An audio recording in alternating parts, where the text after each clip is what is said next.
ग्राहकों को संभाल ही नहीं पा रहा था। कई ग्राहक तो पानी पूरी खाए बिना ही चले गए और पूरे पैसे गिनने के बाद पता चलता है कि आज की टोटल बिक्री 2230 रुपए की हुई, जिसमें से प्रॉफिट। आज था रथ यात्रा हमारे गांव का, इसीलिए मैंने बहुत ज्यादा आलू उबाला है और बहुत ज्यादा चाट बनाया है, क्योंकि रथ यात्रा में बहुत ज्यादा भीड़ होगा, तो इसीलिए मैंने बहुत ज्यादा चाट बनाया है। तो आइए देखते हैं आज कितना का बिक्री हो पाता है और प्रॉफिट कितना का हो पाता है। तो रथ यात्रा तो हमारे तरफ शाम को ही होता है और मैं सुबह सुबह ही ठेला लगा लिया था और ये बच्चियां मेरे पास आ जाती है और वीडियो में आने का जिद करती हैं, तो मैं इन्हें वीडियो में ले लेता हूँ और लाइक कर दो बोलने के लिए कहता हूँ। तो भाई लोग प्लीज लाइक कर देना यार इस ब्लॉग को एक। फिर जब तक रथ यात्रा शुरू होता है तब तक मैं निकल जाता हूँ पानी पूरी बेचने के लिए, ऐसे ही गांव गांव जाकर। तो भाई लोग देख सकते हो ये हमारे गांव का सड़क है जो कि गड्ढे गड्ढे हो चुके हैं, मरम्मत के लिए अब ये रेडी भी हो चुके हैं। फिर आ जाता हूँ मैं इस मोहल्ले में और देख सकते हैं आज का मौसम कैसा है।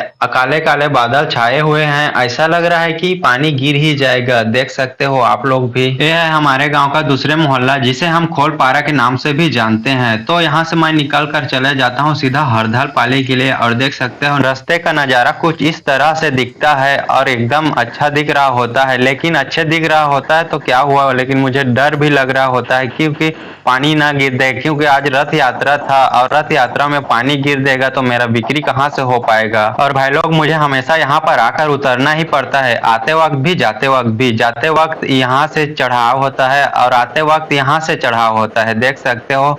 चढ़ाव में उतर कर ही खींचना पड़ता है रिक्शा को और यहाँ से रिक्शा खींचने के बाद मेरा हालत कुछ इस तरीके से हो जाता है। फिर मैं यहाँ से निकलकर सीधे चला जाता हूँ हरदल पाली के लिए और हरदल पाली पहुँचते ही कुछ लोग पानी पूरी खाने लगते हैं और जिनका दोना यहाँ पर होता है। लाख कहने के बावजूद भी कुछ लोग ऐसे होते हैं डस्टबिन में डालते ही नहीं। मैं बाल्टी हमेशा रखा रहता हूँ भाई लोग यहाँ पर, लेकिन कुछ लोग नहीं डालते और इसी वजह से उनका दोना भी मुझे ही उठाकर इस डस्टबिन में डालना पड़ता है। पर कोई बात नहीं, इस काम में तो इतना तो चलता ही है। और मैं बहुत देर से इस नीम के पेड़ के नीचे ही रहता हूँ क्योंकि काले बादल के बाद धूप भी आ गया होता है और मुझे भूख लगी थी तो मैंने अपने लिए ही पानी पूरी बनाकर खा लेता हूँ। फिर उसके बाद इस मोहल्ले में आ जाता हूँ और यहाँ पर आना मेरा कोई काम का नहीं होता क्योंकि यहाँ तो कोई दिख भी नहीं रहा होता है, तो मेरा पानी पूरी कौन ही लेगा। फिलहाल मेरा यहाँ आते तक लगभग 500 का बिक्री तो हो ही गया था और यहाँ पर आने के बाद मैं थोड़ा सा ग्राहकों का वेट करने लगता हूँ क्योंकि मुझे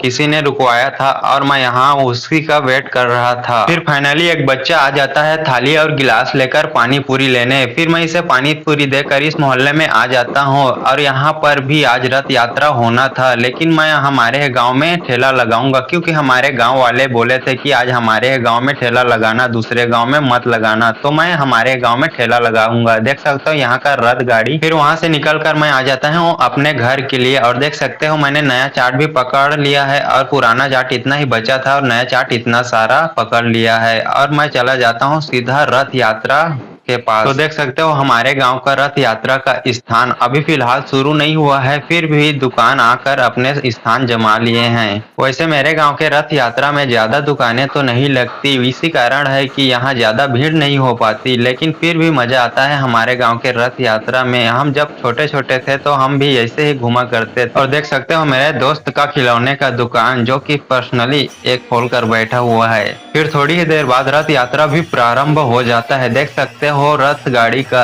ऐसे ही चक्कर लगाते हैं और इस तरह से घूमकर पूरे 7 चक्कर लगाते हैं। आपके गांव में ऐसे चक्कर लगाते हैं क्या, बताइए कमेंट करके। और इस परिक्रमा के बाद मेरे दुकान पर इतना भीड़ होता है ना भाई लोग की पूछो ही मत। मैं तो ग्राहकों को संभाल ही नहीं पा रहा था, कई ग्राहक तो पानी पूरी खाए बिना ही चले गए। फिर मेरा चाट खत्म होते होते रात भी हो गई थी और रात को मैं सामान समेट कर घर के लिए निकल चलता हूँ। उसके बाद घर आकर मैं पैसे गिनने भी लगता हूँ और पूरे पैसे गिनने के बाद पता चलता है कि आज की टोटल बिक्री 2230 रुपए की हुई, जिसमें से प्रॉफिट 1100 रुपए की तो हो ही जाएगी, जो कि मेरे लिए बहुत बड़ा अमाउंट है भाई लोग।